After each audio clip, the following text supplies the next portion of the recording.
প্রিয় শিক্ষার্থীরা আসসালামু আলাইকুম। ভার্সিটি টি একাডেমি পেজে তোমাদের স্বাগত।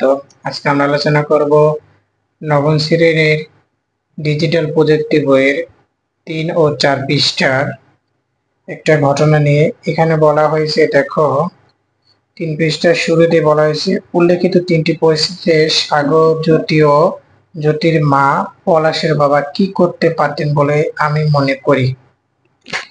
1 নম্বরে দেখো সাগরের এই লোকটি বলা উচিত ছিল, আপনার মোবাইলে যে ওয়েবসাইটটি দেখাচ্ছেন তার লিংক আমার মোবাইলে পাঠান।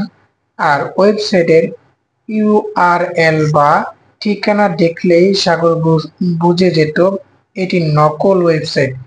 নিয়োগ পদ্ধতি, কাগজ, লোগন, খামের ঠিকানা দেখলেই সাগর বুঝতে পারত এটি নকল। এছাড়া নিয়োগ পদ্ধতি, ইমেল কিংবা ডাকঘরে সাগরের ঠিকানা আসার কথা কোনো ব্যক্তির হাতে না। 2 নম্বরে ঘটনা দেখো, 2 নম্বর বলছে, কোনো চাকরির প্রক্রিয়া, চাকরি পাওয়ার লোভে যে কাউকে টাকা দেওয়া অপরাধ, সাগর একটি করা উচিত হয়নি। এরপরে দেখো বলছি কি, এবার বাকি দুটি ঘটনা কি করা যেত তা আমরা লিখি। এরপর দেখো জ্যোতির মা আর হলো পলাশের বাবা।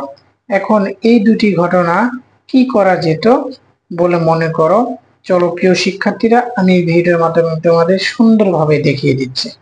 ঘটনা 2, তাহলে কি প্রথম ছিল কি জ্যোতির মা ও ল্যাপটপ বিতরণ নিয়ে। তো এখানে 19-এ ল্যাপটপ বিতরণ শিক্ষা মন্ত্রণালয়ের কাজ, সুতরাং জ্যোতির উচিত ছিল শিক্ষা মন্ত্রণালয়ের ওয়েবসাইটে শিক্ষার্থীদের ল্যাপটপ বিতরণ সম্পর্কে তথ্য যাচাই করা। 2, শিক্ষার্থীদের মাঝে ল্যাপটপ বিতরণ কর্মসূচি সম্পর্কে বিদ্যালয়ের শিক্ষকরা অবগত থাকবে।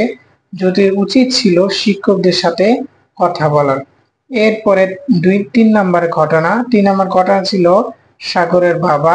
তাহলে ঘটনা 3, প্রথমত যে স্বনামধন্য পত্রিকা থেকে সংবাদটি ছাপানো হয় সেটি অনলাইনে ভার্সনের সংবাদটি যাচাই করা। 2 নম্বর কাজ হচ্ছে যে শ্রেণীর বই নিয়ে এটি ছাপানো হয়েছে সেটি সংগ্রহ করে যাচাই করা। এবং 3 নম্বর হচ্ছে পলাশের বাবা পলাশকে এই বিকৃত ছবির কারণ জিজ্ঞেস করতে পারতো, তাহলে ছবি সম্পর্কে জানতে পারতো।